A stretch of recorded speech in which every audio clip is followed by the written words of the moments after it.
Welcome to Way Past Due.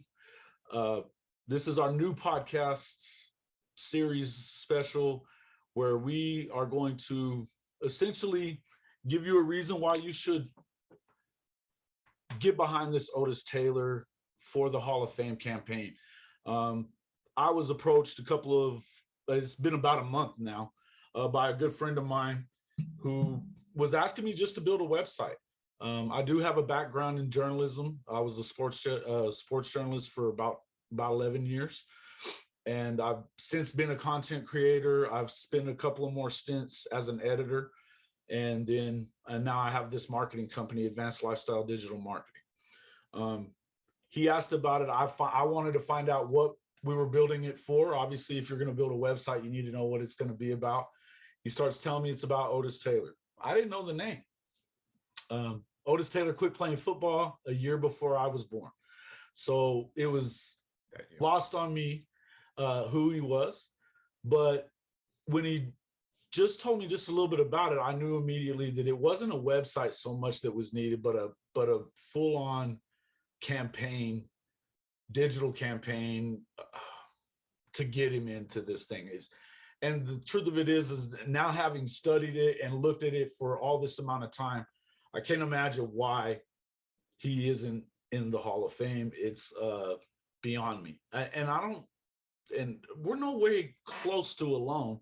I defy you to find anybody who publicly is going to tell you he's not a Hall of Famer. It's not going to happen right now. Now there's too much information out there. Now, what I would tell you is that I believe that now that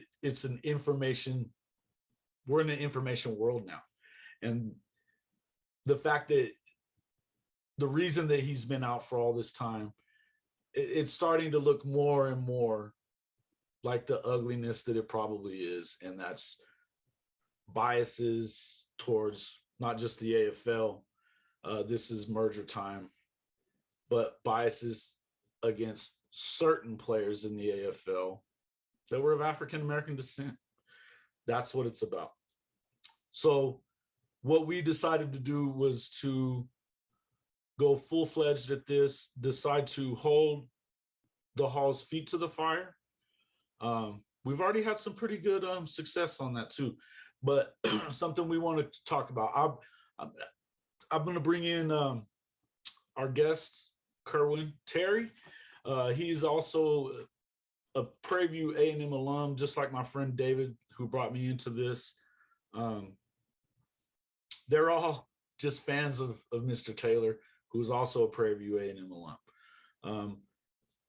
Well, thank you, Jason. Appreciate it. And, it's been a great relationship having you on board and having the vision. I never expected us to even be this close to having a website and pushing Otis Taylor and trying to get him into the Hall of Fame. And one of the things that we want to do as far as getting Otis into the Hall of Fame is making sure that he will not be the last person that we get into the Hall of Fame. This Way Past Due is not only about Otis, but it's about the general nature of all the players who have been left behind in the AFL and even in the NFL. We've got players who have passed away, such as Darryl LaMonica and John Hadle is not in the Hall of Fame. So those are two great quarterbacks that I know I saw when I was growing up. And of course, I saw Otis Taylor with the great touchdown run that he had in the Hall of Fame. I mean, in the Super Bowl. Right. But as I started to dig more deeply behind the surface of, his stats and then his life, it became more apparent that this man truly belonged in the Hall of Fame. He was type of person that he was a well-dressed man. He believed in the uniform, and he admired the military and Marines, and he wanted to always look dapper. He was, of course, he was a fantastic athlete in the Houston area. He led teams to a state championship in basketball, and I think even in football. Well, that was one of the things that we talked about with, I was on with Ralph Cooper last week on his radio show there in Houston, and he was talking about the Glory Road player from that also went to Worthing High School with, and they had won that state championship together. And so he went on to play at UTEP, which was Texas Western at the time, and the Glory Road fame. But the other guy that he, you know, and he talked a lot about Otis, but being that guy that I can't wait to get him on this show as well, because he was talking about the things that how the principal would have to bring him into would always find him on game days and kind of keep him in his office so that he didn't get away. Kind of funny stuff, but, you know, great stories about that. But talk to me just a little bit about how this all came about for you and the group of alumnus that you're kind of heading up that brought this together. How did this come about? Yeah, we were contacted through a friend of a friend, and it became apparent that, you know, we were all saying he's not in the Hall of Fame. And that is the reaction that so many people have. Right. And you know, of course, I remember my first contact, of course, was with the Super Bowl, but my second contact was as a recruit at Prairie View. Right. So, you know, I realized that, you know, he should have been in the Hall of Fame by now. Right. And it's 40 plus years. I mean, he's been eligible for 42 years now. Yeah. And senior committee, 5 years out as a regular player, and he's not in the Hall of Fame. And we are talking about probably the greatest wide receiver, arguably, as I will say, in the NFL. The greatest wide receiver in the NFL. And what do you say about then you tell me what you say about him all the time. Well, I'll tell you, I've never, like I told you before, I've never seen the guy. I didn't know about him. I'm not a huge Chiefs fan myself. I mean, I've grown up as a Niner fan. I'm a big Jerry Rice fan. So when you say that, it's something that it's hard for me to kind of get my head around even. But the more I've watched him and the more that I've heard from other people, guys like Lemar Parrish, who was an 8-time Pro Bowler, 3-time first-team All-Pro, 2-time second-team All-Pro. You know, so, I mean, this guy was amazing as a cornerback, and he would tell you, you can't cover him. You know, Johnny Robinson, another Chief Hall of Famer, but it took him a long time to get in, would tell you that he was the most feared man in football. But what do you tell me? I continue to say, yes, the guy's 6'3", he's 220, he runs a 4.4, and he could dance in a phone booth with 2 other people and never touch the glass. And you say it all the time. And I do say it all the time, and because I believe it. It's a fact. You know, when you start digging up the film and start watching the film, it's apparent that even in today's era, he could play. Absolutely. Those stats. Listen, when you're 6'3" and you're 220 and you run that fast, that translates to any. I look at him, and I even think Pro Football Reference compared him to Marvin Harrison, Terrell Owens. So I see him as a Megatron too. Absolutely. That was the first thing that came to my mind. I know we talked the first few times that we spoke after I was watching him, was I thought of him as Megatron as well. I remember seeing one of the games that when they made the playoffs that year, when they were talking about how Megatron could be in front of a 2-car garage and he could get to any ball. If he's in the middle, he's going to get to any corner of that garage. And that is what you see Otis doing this throughout his career, falling down in the end zone, laid out, and getting the left hand on it and bringing it in. That's not something that just happens. Well, let me tell you about a story in his book, The Need to Win. And everybody should go out and get a copy of The Need to Win.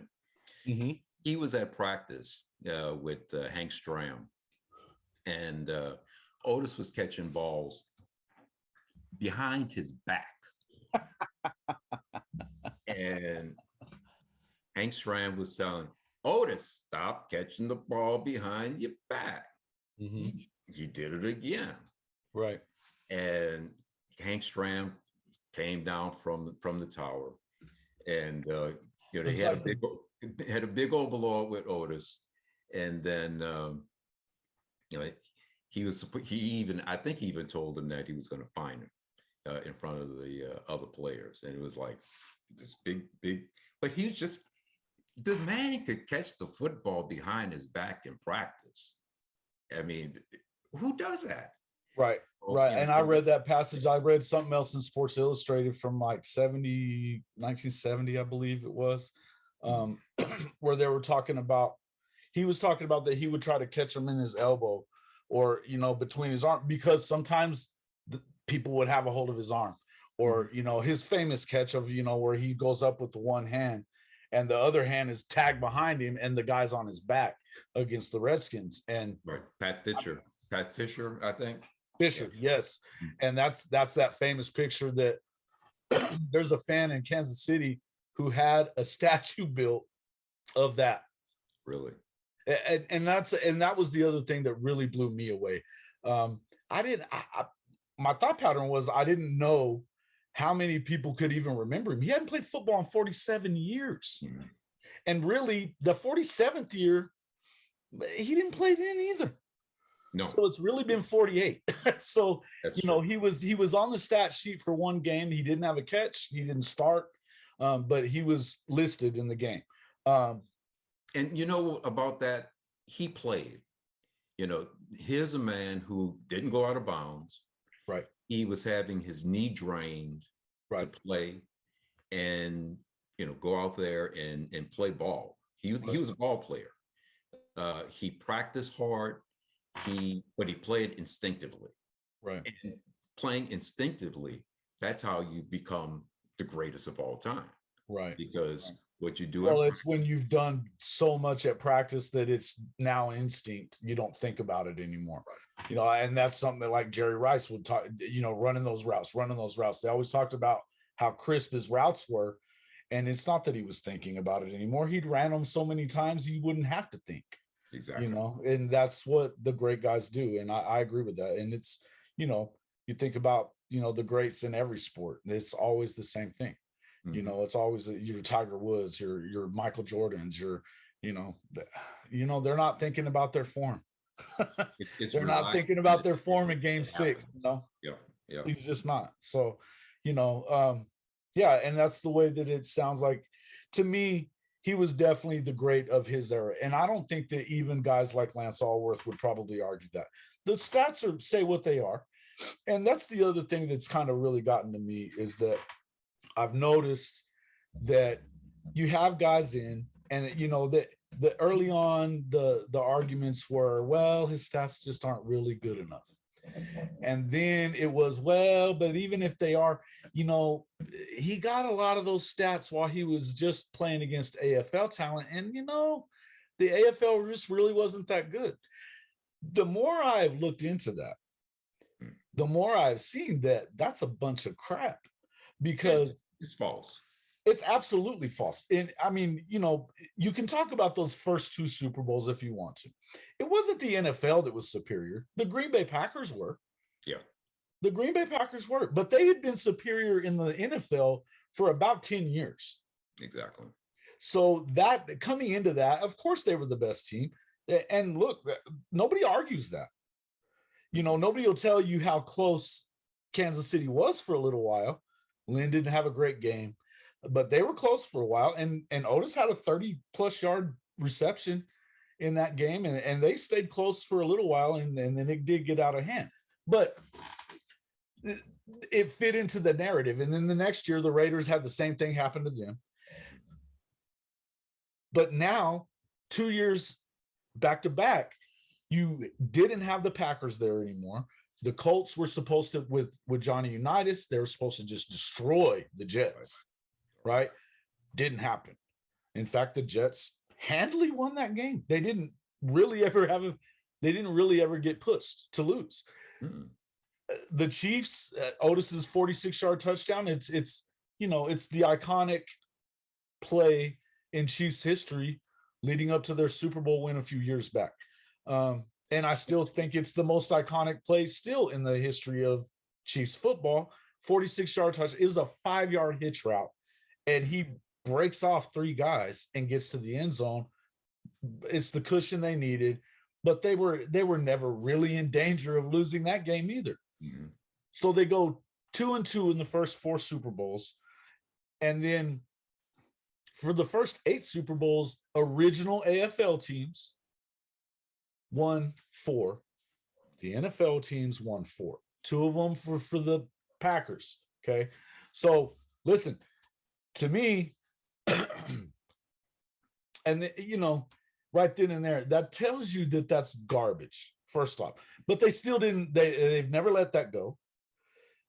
But I've looked into, and I've noticed, I don't know, we talked about this a little bit the other day, was, hey guys, look at some of these guys that could have easily went to the NFL. In fact, they had probably a better opportunity, or what appeared to be a better deal for them would be in the NFL.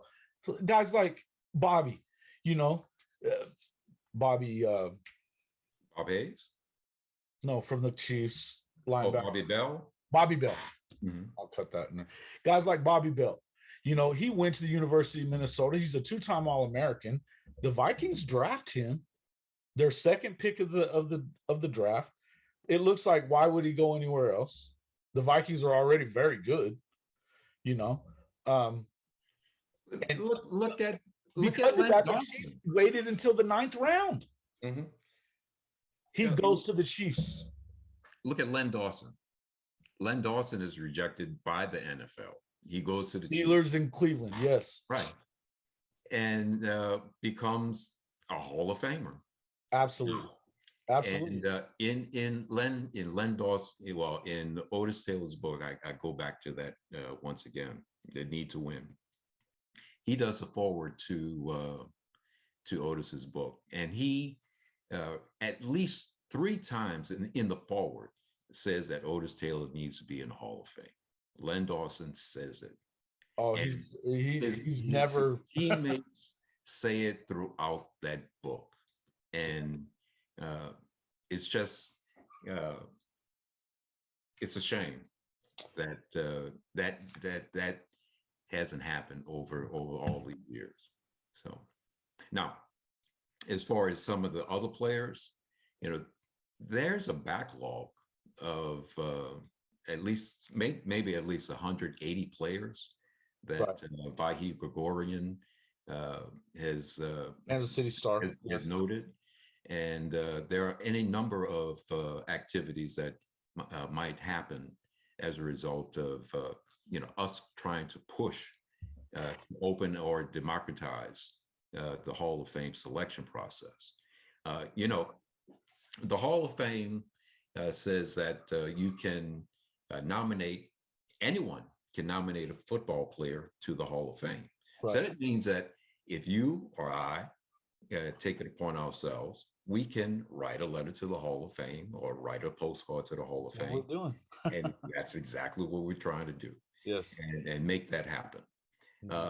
One of the other things is that I, in my research, have come to know is that you can have any number of players nominated in the Hall of Fame. Sure. They say that there's no limit to the Hall of Fame, but they are self-limiting entry. Sure, and they continue to push that out. As I know where you're going with this, and I know because in their bylaws and stuff on their website, it's hard to find anywhere that says that they can only have X amount of players. It says that there's no limit. I did see at one point that there's no limit, but the current criteria is 4 to 8 people. Right. That being said, if there's no limit, then that tells you that you can put in as many as you want. And the truth of it is that something that we do need to bring up, but because we've been making some noise and we're asking people to mail in letters, because folks, just so we make this real clear here, an email's not going to do it. Okay. A petition will not do it. A petition, will not do it, because the petition would still have to be mailed, and it would still count as one vote, one nomination, no matter how many people sign it. Okay. Now, does that mean that these people that do the petition don't have some kind of, is it going to help? Maybe. It just depends on the voter. What I would tell you is that the senior voting class, I'm not overly believing that they're going to get behind Otis, and because they haven't. The truth of it is, he's been eligible for 42 years, and he's been a finalist once. And they didn't roll over to the next year and thought, well, maybe we should get, with Drew Pearson in 2020, he didn't get in. The Cowboys and Stephen A. and everybody else makes a stink about it. And the next year he gets in, he's going to get inducted in July, August. Here's a point to follow what you just said.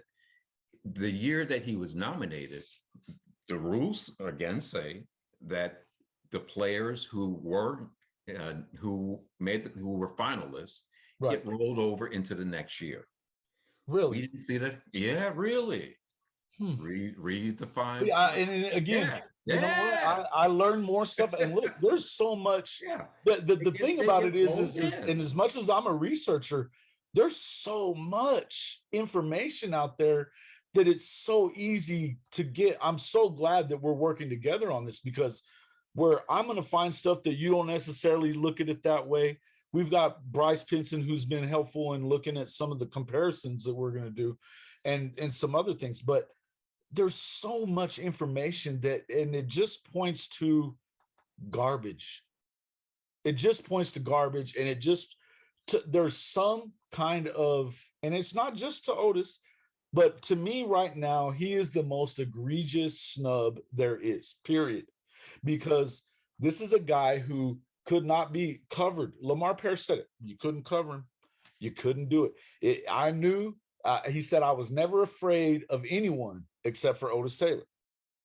And this was not in a past happy era, even though, Kansas City, quote unquote, had a innovative offense. Yeah. There were times they wouldn't throw the ball at all. Right. And it was if it was any time that Otis was hurt, they stopped throwing it. That's what I've seen. There was usually, it'd be a Raider game or something, and they would that's how they would beat the Raiders, would be just to keep it on the ground 80 times, run the clock out, and hopefully you're ahead. And that's how, I mean, look, that's actually how they got to the Super Bowl in '69, because he was hurt in the playoff game. But then he comes in and just dominates. He was dominant in that game. Again, an 80-yard game in that time period was really good. And if you had 16 of them, you're over 1,000 every year.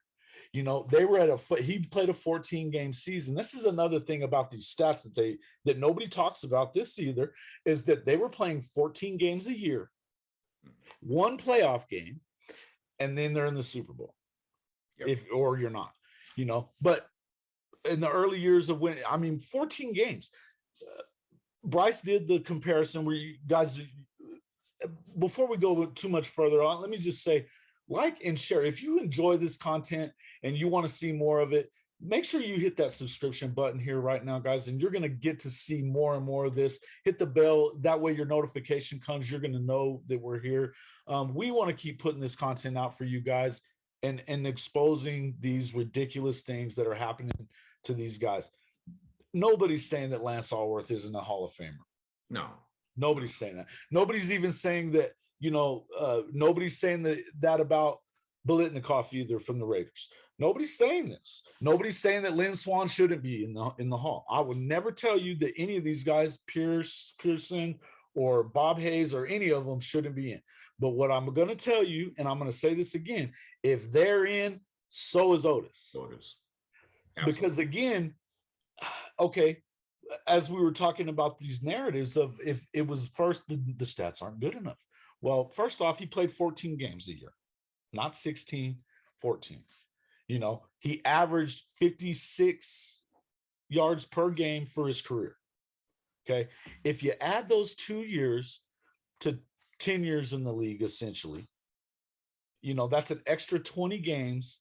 That's an extra 2,000 yards, which puts him well over, and that's even, that's just saying that he continues to get 50 yards. Well, and here's a fact that you pointed out to me. I didn't know that he was the UPI MVP.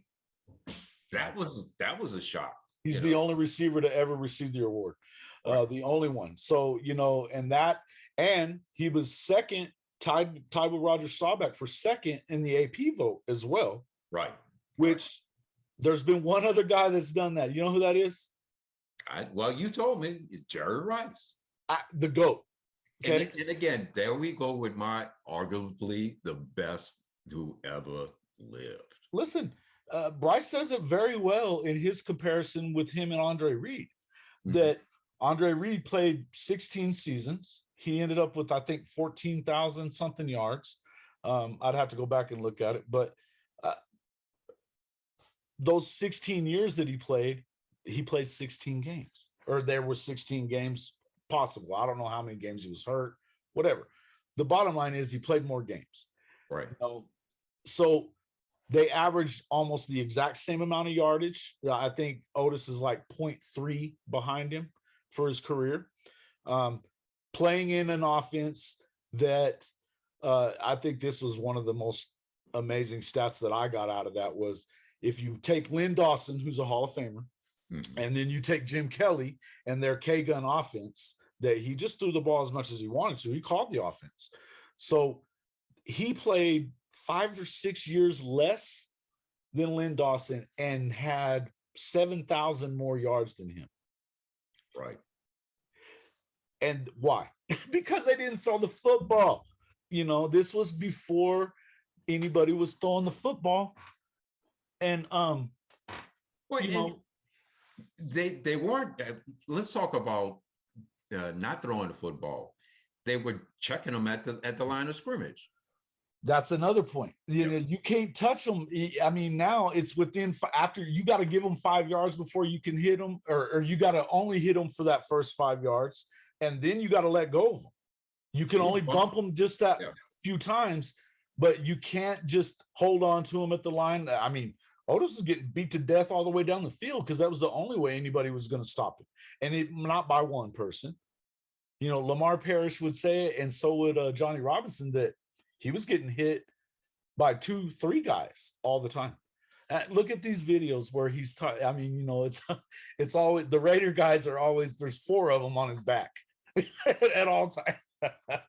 And it always took all 4 to get him down too, Yeah. So he didn't run out of bounds, and he did not break tackles, and he would make it happen. It was. And I think that's obviously why he is bedridden now. The concussion thing. There's some sad stories that go along with all of this about the way that he played and the way that you had to play. But that he gave his all to football is also the biggest thing to me. And I think that what I didn't finish saying this, but the more I've gone through this, my wonder at first was, okay, well, how many people are going to remember Otis Taylor? He didn't play. It's been 47 years, really 48 since you've seen him. No. The city of Kansas City loves Otis Taylor. To the city of Houston, same thing. They talk about Otis Taylor all the time. They found out about our campaign. We immediately get a call from Ralph Cooper. Hey, be on the show. Be on the show. We're excited about this. Everybody wants to get behind it. The Weird Wolf in Kansas City. This guy's an icon of a fan. And fans love him. They love him. And he is like, the times that I was around him, and a long time after he played, he goes, I'm awestruck by him. Mm-hmm. And that, to a person, is pretty much the exact that's how it is. Exact reaction. All the time. It's just amazing. When you start peeling back all the reasons why, mm-hmm. and you start knocking them down like dominoes, and one after one after one, and there's no good valid reason why he is not in the Hall of Fame. Not one. No, and because again, all those stuff is flimsy. First of all, his 7,300 yards, they're better. He's got 73.06 for his career. Yeah. His 73.06 is about just shy of 2,000 yards more than Lynn Swann. Okay. Okay. And then he also has about 8 more touchdowns than Lynn Swann in his career as well. Lynn Swann got in the modern day vote. He didn't need to go to the seniors to get in. That's debatable. But I'm not telling you that Lynn Swann isn't a Hall of Famer. His iconic catch against the Cowboys, hey, listen, whatever. And he was the Super Bowl MVP as well. Right. So I believe that he's a Hall of Famer. But again, he played in a later era that threw the ball more than Otis too, and still finished behind him in the 2 most important categories that you could possibly. There's the third one too is yards per reception. Mm-hmm. He fell behind Otis in all of those, and he's in. Otis is. I'm not saying he's not a Hall of Fame guy, but if you're going to put him in, you better do the same. We can talk the same thing about Pearson. He had 7,822 yards. It's 516 more yards than what Otis Taylor had.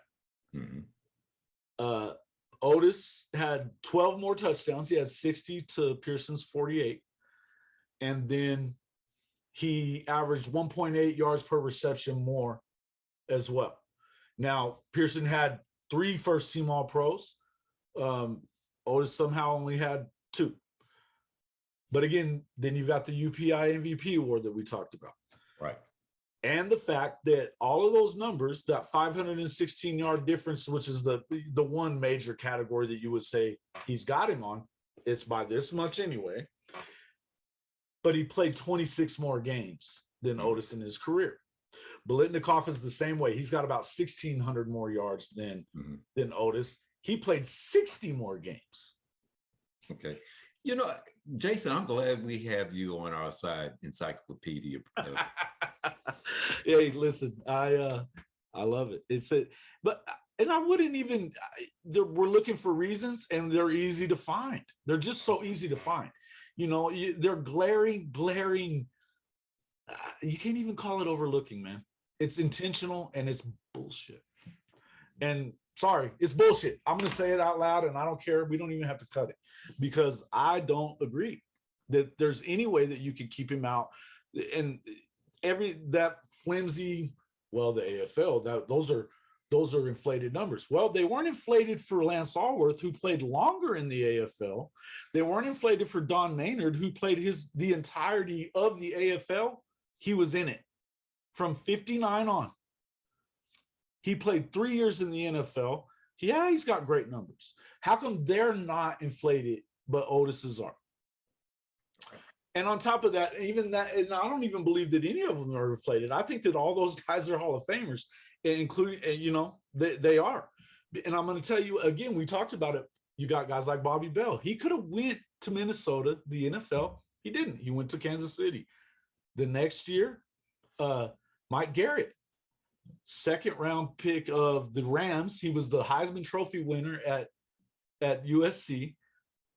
he could have just stayed in sunny California, and he went to freaking bone-chilling Kansas City instead, and they didn't take him till the 20th round. That's how much they thought they had a chance at it.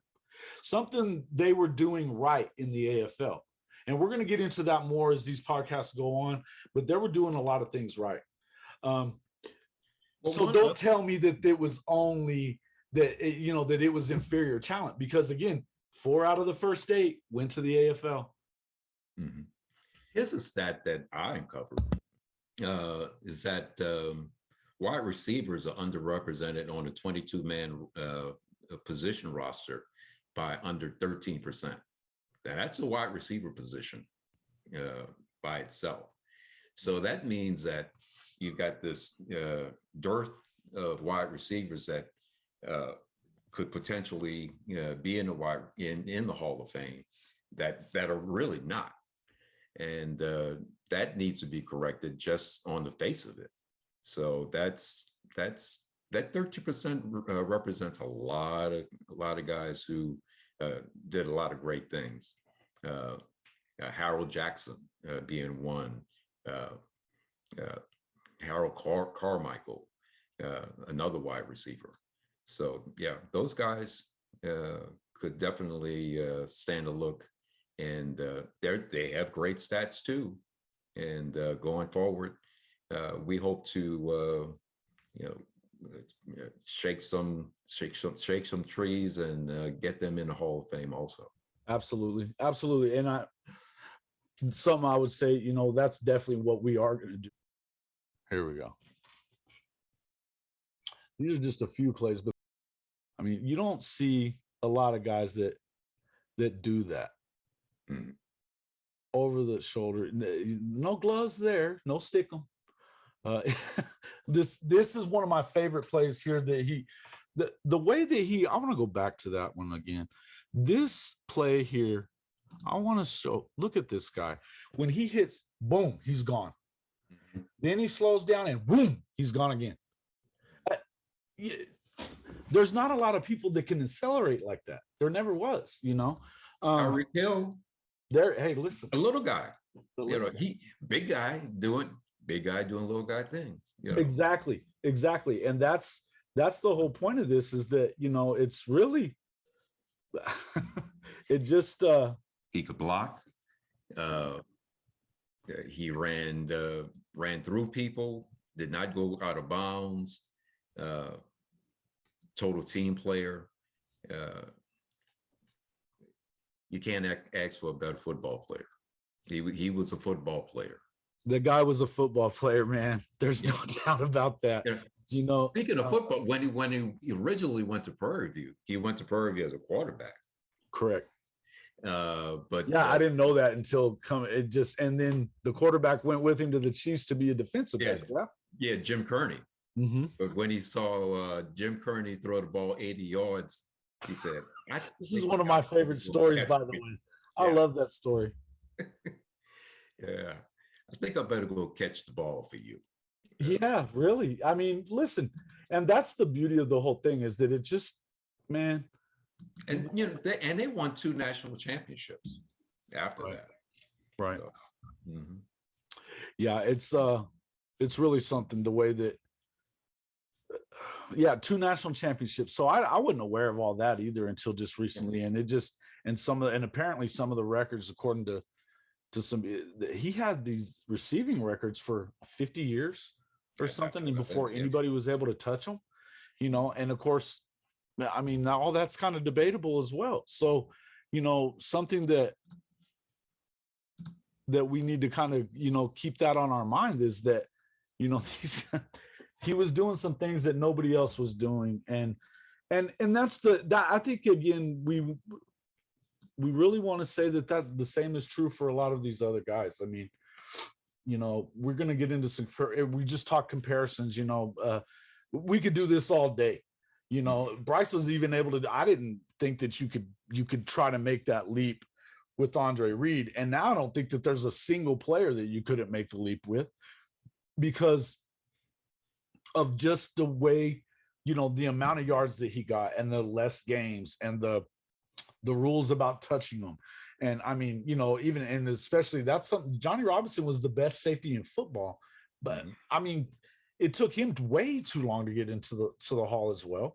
I would tell you it took too long for Pearson to get in as well from the Cowboys. Listen, but none of them should have made it in before Otis, because when your ticket is as big as the eye of a needle. Yeah, that's what happens. Mm-hmm. You know. Yeah, and it's just a sad deal, you know. But I know that myself, I the more that we get into this, and the more I want to talk about it, and the more I want to talk about it for everybody.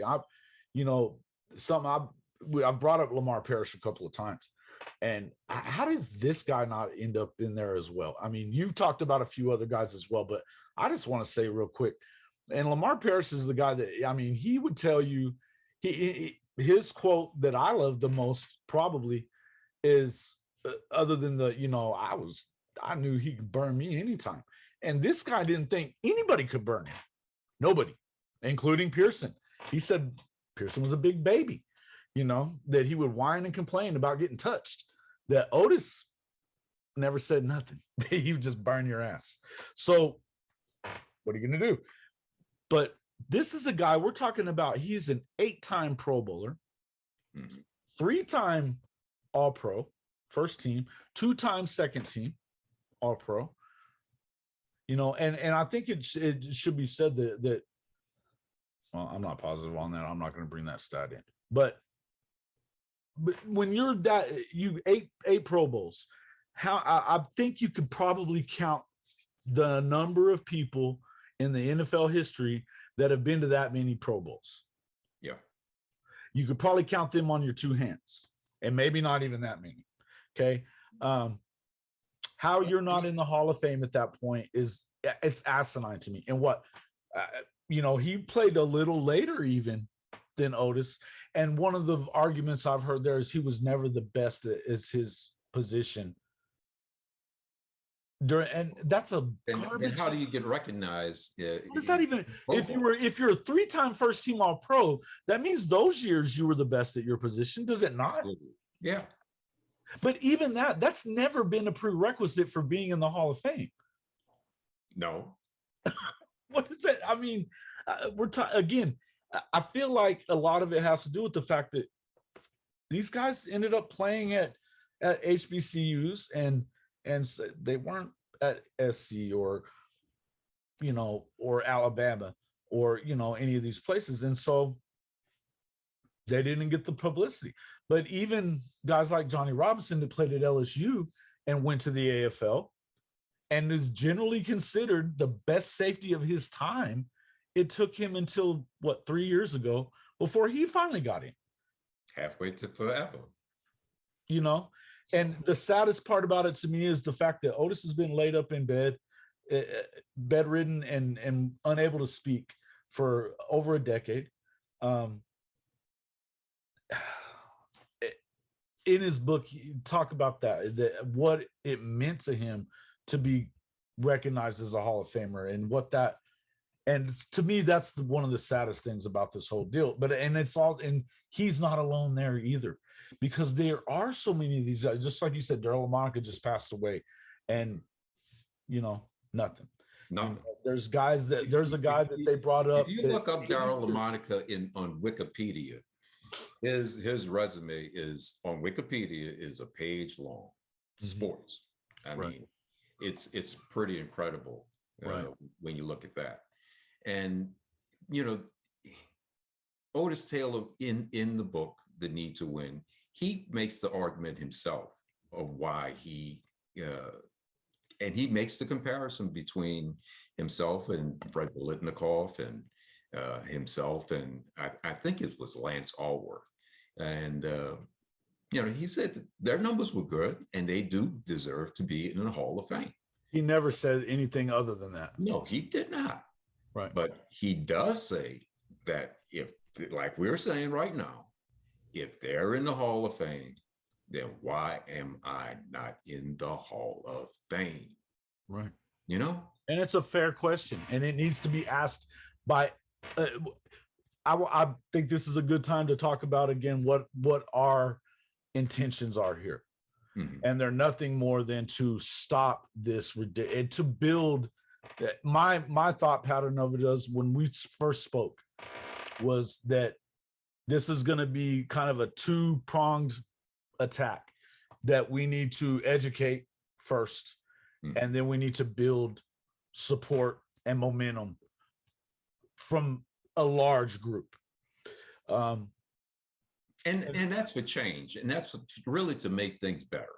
We're not in this to,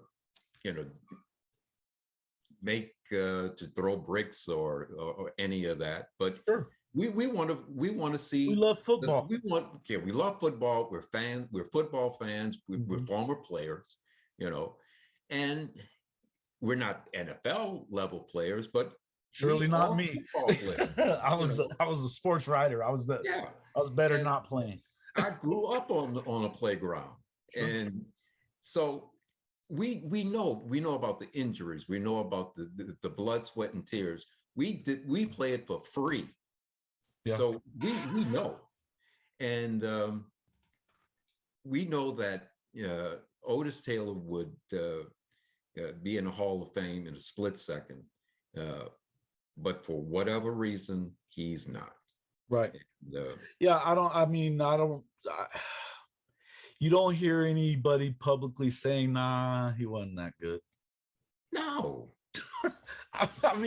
You would think one guy, I remember and I think he probably would like to walk this back, so I won't go too far with it. But I remember seeing a video a couple of weeks back, Deion Sanders saying, they're letting too many people in. And I thought, what are you saying? And I think he would walk that back now. I think it's pretty clear that he would. But, he was saying, and Deion Sanders was fabulous. We all know this. Of course, he's a first ballot guy. But it's just like, okay, what reasoning could you possibly give for keeping T.O. out until the third time of voting? There's one guy who has better numbers than T.O. One. Right. Jerry Rice. That's Jerry it. Rice. That's it. Was T.O. a pain in the ass? Of course he was. Everybody knows it.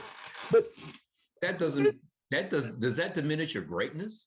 It's not supposed to. That's the other thing is that there's never been, in fact, they go above and beyond to tell you that off the field stuff has nothing to do with it. Mm-hmm. And yet they let it into their voting all the time. To me, that is some jerk sports writer that didn't like T.O.'s attitude and decided, I am not going to let him get in on the first vote. I don't think. How could you not? It doesn't even make sense. A guy, Shannon Sharp, great player. He doesn't get in on the first vote. Sterling Sharp does.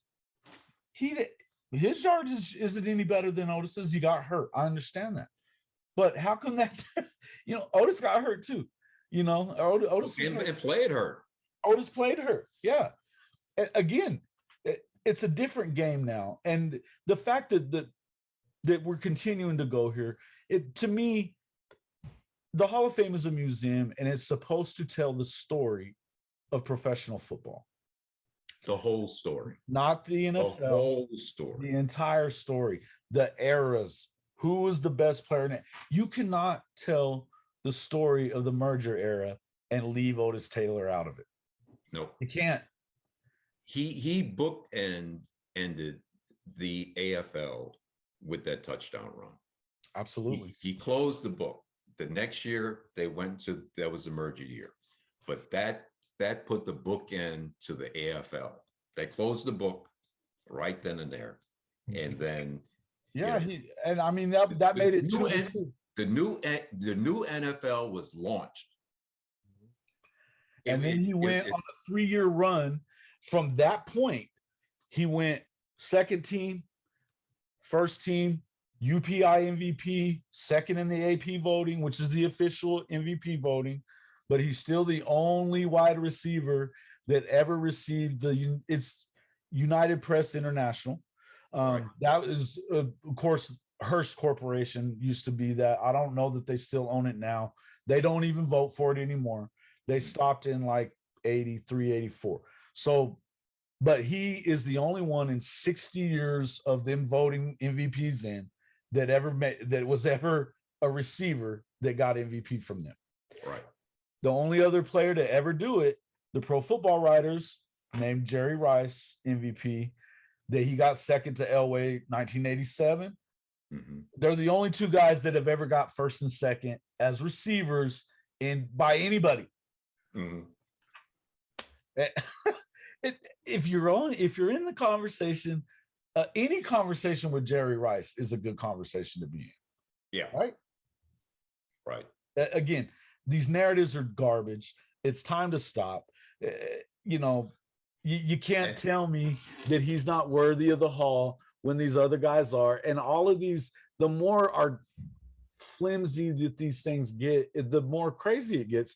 And I'll tell you, we should go ahead and just announce too that, a little over a week ago, in fact, it was a week and a day ago, the Hall of Fame announced that it is going to open up 2 spots additional to their one senior, what has been 1 per year, able to get voted into the Hall of Fame. So they could have up to 3 per year for the next 3 cycles. Now, do they have to? No. Does it mean they're going to? No. What they said was that they had an executive meeting because it was important to them that they worked on this, that there was more people could get in. We're going to find out. But I'll tell you, when there's 183, you brought this up. Yeah. It smacks as, let's see if this will shut them up. We ain't shutting up, boys. We're not shutting up. We're not shutting up until you knock into this. I'm not saying that all 183 are deserving of being in the Hall of Fame. But if you've got that many people in the senior pool that are still getting nominated all the time, I mean, it's an issue. 1 or even 3 a year is never going to cut into that when you've got 3 or 4 dropping off of that modern day vote every year. They get to their 5 shots or more, because think about it. Yeah. You've got anybody. You could have as many guys as you said, as you pointed out. There's no limit to the number of nominees that you could have as far as people who could be enshrined. But think about this modern day era, the passing era. You've got three wide receivers. You've got your 2 wideouts and your flanker, or your mobile tight end who looks like who else? Otis Taylor. They do. Yeah. Travis Kelce wishes he was that fast though. Yeah. Well, but that's what I'm saying. They when you see him, you think, he's a great player. Yeah, absolutely. But I can think of other guys over the years. You have guys like Vernon Davis.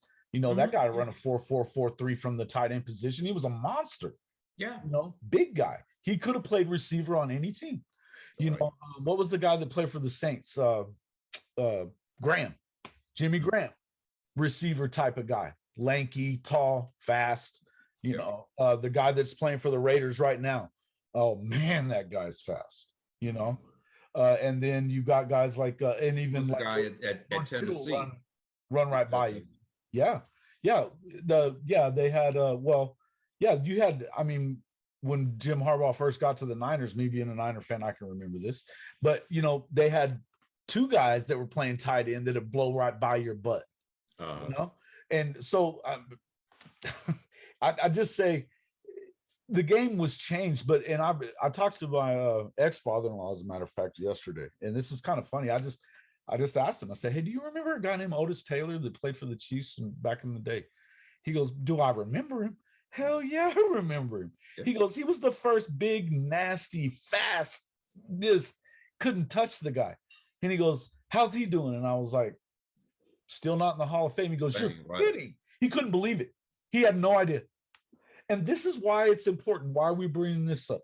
This is why we're doing this and why I got jumped in. I've jumped in feet first and let's go at it and let's go. I've wasted no time. And I mean, I'm on it all day long.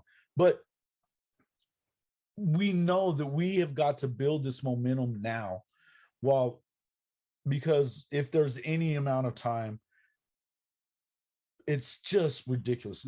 This is so important to get these guys recognized. This is the era of football. The merger era made the NFL what it is today. And I don't care if they want to continue. I don't know why they would want to continue with that narrative. It's silly to me to even think why you would, because the AFL merger with the NFL, it has become the richest sports league in the world, the most popular game aside from soccer.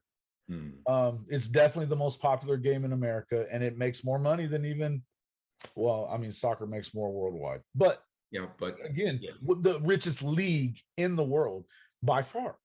Of the 50 richest franchises in sports of any kind, all 32 NFL teams are among them.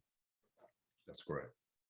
So, guys, without the AFL and without guys like Otis Taylor and Lemar Parrish and, all these other guys that we're talking about, including the ones that we're comparing him to, hey, without these guys, you don't have this league that you have.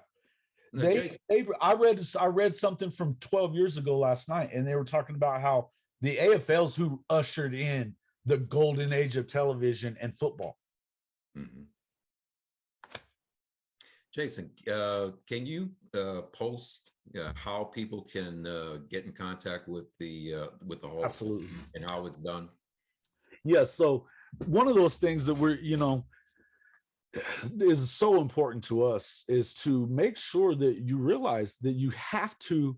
There is no email. We started talking about this a second ago. We keep getting sidetracked because we just love talking.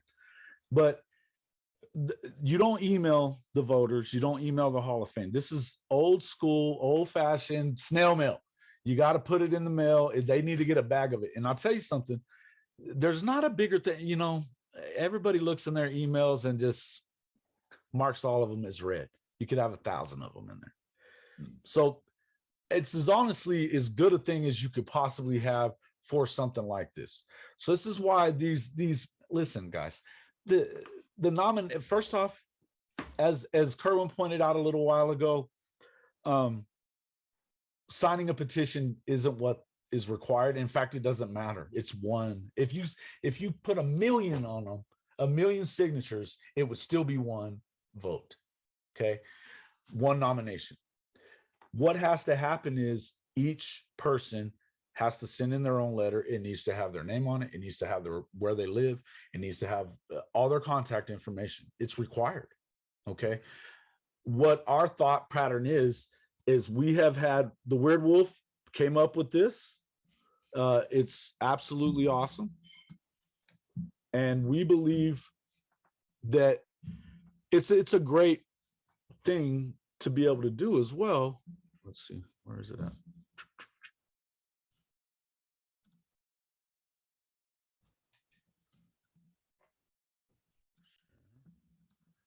Get rid of these.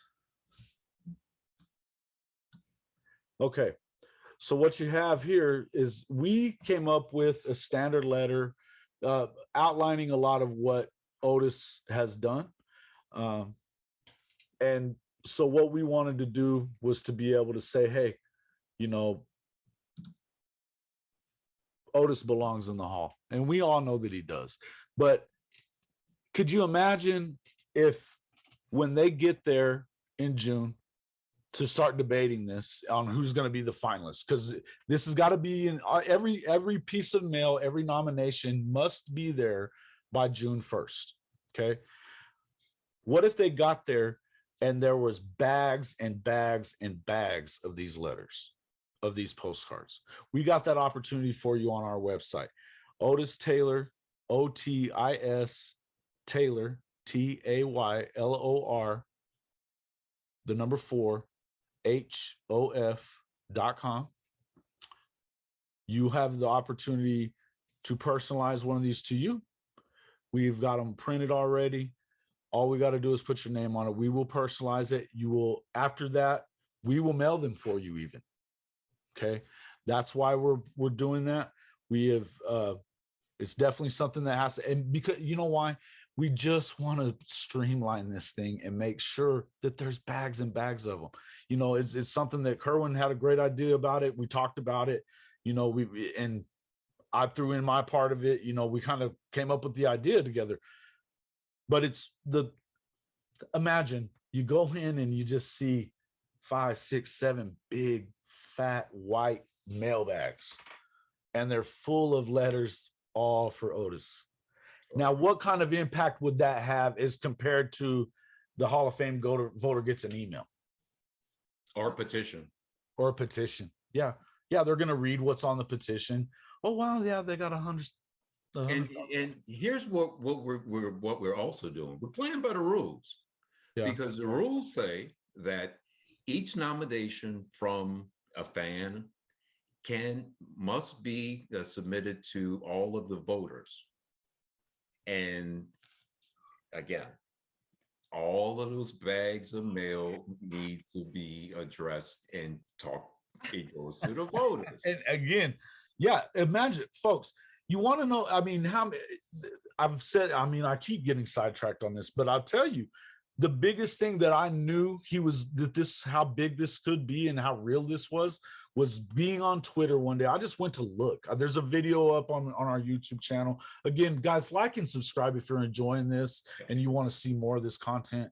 But I get on Twitter just to look I wanted to see, maybe somebody talked about it. You know, that long afterwards, it took me an hour to get through all of it. And you didn't. And nothing was more than like a year or two old. I think there was one that was 2019. And I thought, after all these years, and everything you kept hearing was, he's still my favorite Chief of all time. He's still the best. There was one where Travis Kelce broke his touchdown record, and there were people that love the Chiefs, they're Chiefs fans, and they said, you're still not Otis Taylor. Mm-hmm. 50 years later, man, and this is still going on. And I was blown away by that. And then blown away by the amount of people that I've seen through Facebook on Prairie View. They're coming from Kansas City. They're coming from Houston a lot because of him playing at Prairie View and at Worthing, which is also where Cliff Branch, who's being inducted this year, went to school at Worthing. Mike Singletary, correct? Also went to school at Worthing. Did Ken Houston go to Worthing as well? I don't know. Okay. But, in any event, this is a heck of a school. It produced champion after champion after champion. And what a lot of people would argue the best to ever play there is the one that isn't in the Hall of Fame. Right. And look at all what other Hall of Fames that he's currently in. Yeah. Yeah. What is he's in the Black College Football Hall of Fame. He's in the Prairie View A&M Hall of Fame. He's in the SWAC, Southwest Athletic Conference Hall of Fame. He's in the Chiefs Hall of Honor. He's in the Missouri State Hall of Fame. I'm guessing the Kansas one too. I haven't found that, but if they've got one, he's in it. He should be in it. Yeah. If they've got one, he's in it that I know of, except for the NFL Hall of Fame. And you can listen. How could they all have it wrong? How could they all have it wrong? Well, no, they didn't have it wrong. They did it right. And did what? He got worse. Come on, please. The guy, and the other reason that narrative about his numbers are inflated. First off, yeah, we've talked about it. The other guy's numbers weren't inflated when you put them in. So stop with that shit. That other part of it would be that, you know what, that you might be able to say that if he didn't wax your butt when he started playing, interdivision, interleague games, when they started integrating both sides, the NFL and the AFL played integrated schedules, he waxed their butts then too. That's when he got the MVP from the UPI. That's when he was another first team All-Pro, 71. 71. It was the year after they had already done it. He was second team in 70. So, come on. What are we talking about? He led the league twice in he led the league in touchdowns in 1966, was like second in yards. It must have been to Allworth, I guess, that year. I don't even know. I need to look at that. But honestly, I mean, he led it in touchdowns, and that exact same year, he also led in yards per reception as well. Had just under 1,300 yards, which is one of the highest yard totals ever, especially to not actually be the yardage leader in 66. It's pretty wild. But that just tells you that, and again, a 14-game season, folks. Yeah. Not a 16-game season, a 14-game season. And they get to the Super Bowl. They lose to the Packers in the very first one. Yeah, okay. He was still amazing. He had a big play against them. If anybody lost that game, it would have been Lynn Dawson. But that being said, listen, there's no way that you can tell me that he wasn't. If he's kicking your ass when he gets into your league, then don't tell me that his numbers were inflated in the other league, because he's still waxing your butt down the road. Yep. Stop it. Folks, we got to get these. You see these mailers, we will send them for you. Get online, get these things. We want to send off as many as we can. We have till June 1st to get them there. So we've got, just after today, we've got 31 days. We want to call it the May Blitz. The May Blitz. Football term, the May Blitz. And guys, we're gonna keep talking to you about it with these postcards. Absolutely, we're gonna keep talking to you about it. We have some surprise guests coming soon. We're gonna have everything from fans, like Kerwin, obviously being a fan, but he's taking it to another level. There's the other guys that have as well. We're gonna also have a lot of players on, some guys that we've talked about, some guys that we haven't. We're efforting a lot of people. The plan would be, again, to build as much momentum for this as possible, and to have people with a little bit bigger voice than our own to echo what we're saying. I know Stephen A. Smith went to bat for Mr. Pearson in 2020. Where you're going to get a video about that from me here in just a couple of days. And there are other people in the press, absolutely, that have relationships with Prairie View, like Bomani Jones, who his parents taught at Prairie View. So he would be a great guest, and he also has a summer book club that I would hope that folks tweet at Bomani, please. Yep. And tweet at Stephen A. The Need to Win. Read the book. And another person to talk to, I would say, because she's a Hall of Fame voter. She's not on the senior committee, but she has a voice at the Hall of Fame. We need to talk to Lisa Salters. And first of all, she's an amazing journalist. She's as sharp as they get, and her voice matters, I think, to anyone. So to me, we need to tweet at these people, guys like Shannon Sharp. Hey, Jerry Rice, Michael Strahan. These are guys that all went to HBCUs. They love their HBCU roots. Don't allow just introducing the Hall of Famers that are in the HBCUs at the Super Bowl matter. Don't let that be more than it is. There should be more of them in there. Okay. There should be more, period. So let's get them in, and folks, and I would say myself, or maybe I should let you say it, but I feel like if you were an HBCU player, you should get behind this. If you're a Chief, you should get behind this. Well, if you're an HBCU alumnus, you should get behind it. Absolutely. If you are a Houston resident who knew of Otis Taylor or wants to know any more about Otis Taylor, you should get behind this. Same with the Kansas City Chiefs fan. And this is national. This is not just local, but those two hubs, absolutely. Yeah, absolutely. I think that, again, I'm going to tweet at these guys all the time, every day. You're going to see them. I mean, I'm getting more and more followers every day, but if you're not retweeting it at them or whatever, or sharing it on Facebook and Absolutely. Every channel, guys. We're about to the one that I haven't really gotten together just yet, but we will, as probably by the time you've seen this. Instagram is coming too, because I have a pretty good following on Instagram as well. So I'm gonna implement that. But Twitter has, and I've got almost 700 followers in about a week and a half. So, people are loving it, and they love them some Otis Taylor. Even the young cats, man, they love them. And the same, I saw somebody that said that to Ralph Cooper last week, when he was announcing that he was going to have me on the show. They were like, and talking about the campaign, it was like, how come this hadn't happened before? And this is a young dude, 27, 28. Why did well, there has been, but not like this. And guys, we just want to help. We want to build this momentum. And it's, like I like to say, Jason, for a long time, and it's terrible that he won't get to go up on the stage himself and receive it when he does get the Hall of Fame.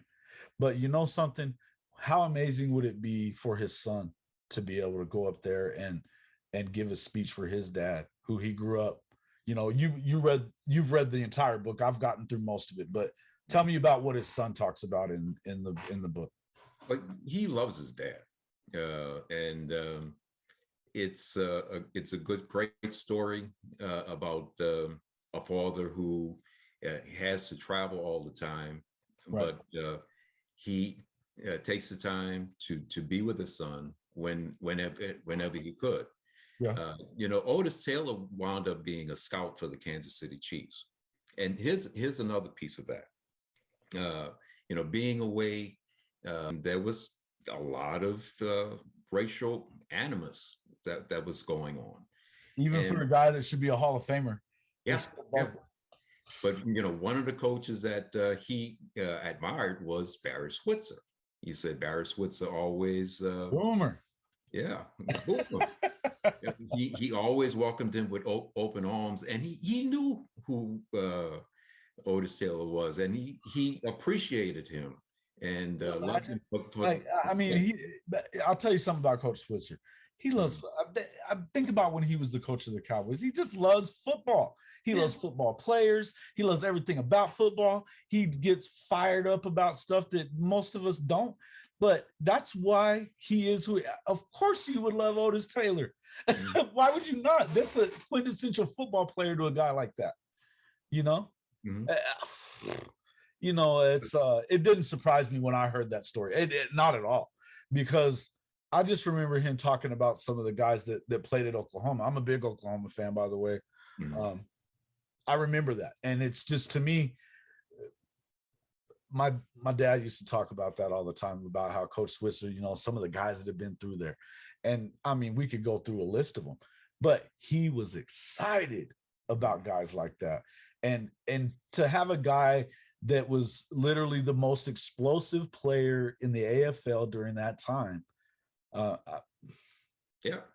And that it would have mattered. It would have mattered to Barry Switzer, guaranteed. Yeah, Otis Taylor being on the road, being a family man, it would bring tears to his eyes, being away from his wife and his son, being out there on the road, because sure. He took that position, and it was the lowest paying position that they could possibly offer there. I think they offered him $20,000, right. And he said, "Well, I want to be with the Chiefs.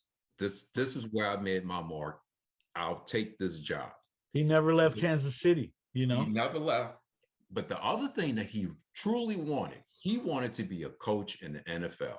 Yeah. And that's one of the things that, we're dealing with right now, as far as many of the coaches and the opportunities for African-American coaches, not getting the true opportunity, not having the Rooney Rule work the way it's supposed to. Right. Yeah. It's been a glad hand. It's how I feel about this +2 for the next 3 cycles. It's just let's see if we can appease them. We have to stop accepting that, folks, as okay, that people are actually trying. Unless this is going to continue on, you need to make I feel like they stopped well short of where they could have gone with that. On the Hall of Fame side, they could have said, we're going to start for these next 3 cycles and we're going to make it up to 3, but we'd like to get it as high as 4 to 8, just like the regular. If you really want to make a dent in this and you really want a Hall of Fame that represents every era of football, then there's no way that you wouldn't want to do that. And again, this is what we're going to do on this. The name of this show, far too long, and it's just way past due. All these guys are way past due, and you're still giving us garbage. And so it's all about that. And we're going to talk to people that are going to, and we want them to realize that we know that not just Otis, but all these guys are way past due getting into the Hall of Fame. And until you have really told the story of these guys at this time, then stop trying to tell the story of the guys we just watched. We know the good players. We know how good, we know how the first ballot guys, of course, they're going to go in. Like I said, that was stupid that T.O. didn't get in first ballot. It'd be stupid if Randy Moss doesn't. It's just dumb, And again, the rules say Torrey Holt hasn't made it in. Why? No limit on the number of enshrinees. Right. And why? And that's what I'm saying. But we're going to keep talking about it being way past due until you start doing it on time. Mm-hmm. When it's time for us to charge them a late fee. Give them a hard time, folks. Give them a hard time. Stephen A. Smith, I want you to give these people a hard time. Bomani, do your thing. This is what you're best at. Jamel Hill, please talk. Michael Smith, please talk. Michael Strahan, please talk. All these guys need you guys. Show up for them. Show up for the party and tell them what's real, what's right. That's all we want. I'm on my soapbox here. You're going to get more of this the more we go. And I'm going to get more people saying it too. Kerwin, I want to thank you. We've had a great time. I'm so excited about being a part of this. And so am I. It's been great. And we're going to continue to have a great time with this. I know we have some of the best conversations, folks. They go on forever, but, but they're fun. And, they're going to. So that we miss work sometimes as far as some of the other work that we have to do, but that's okay. It's for a good cause. It absolutely is, man. It absolutely is. And we're so excited to be doing this. So thanks again, everybody. Hey, get out there. Like I said, the website, it's below here. Everything's going to be cards and letters rolling. Yeah. Get on our email list. We'll continue you'll get an opportunity to, look, I'm going to throw that one in there first. You should go to our landing page first and get on our email list before you ever hit the regular website. That's where you're going to get more. You'll know exactly what the schedule is because the email will tell you so. It's something that we've got the emails all being put together right now. Again, it's just we're a couple of guys trying to do a bunch of stuff. So thanks again. Kerwin, I appreciate you. Thank and you. We're going to have a great time with this, and let's continue with getting this word out there. The May Blitz. The May Blitz. Here we go. All right. Thanks a lot, bud. Thank you. Bye-bye. Bye-bye.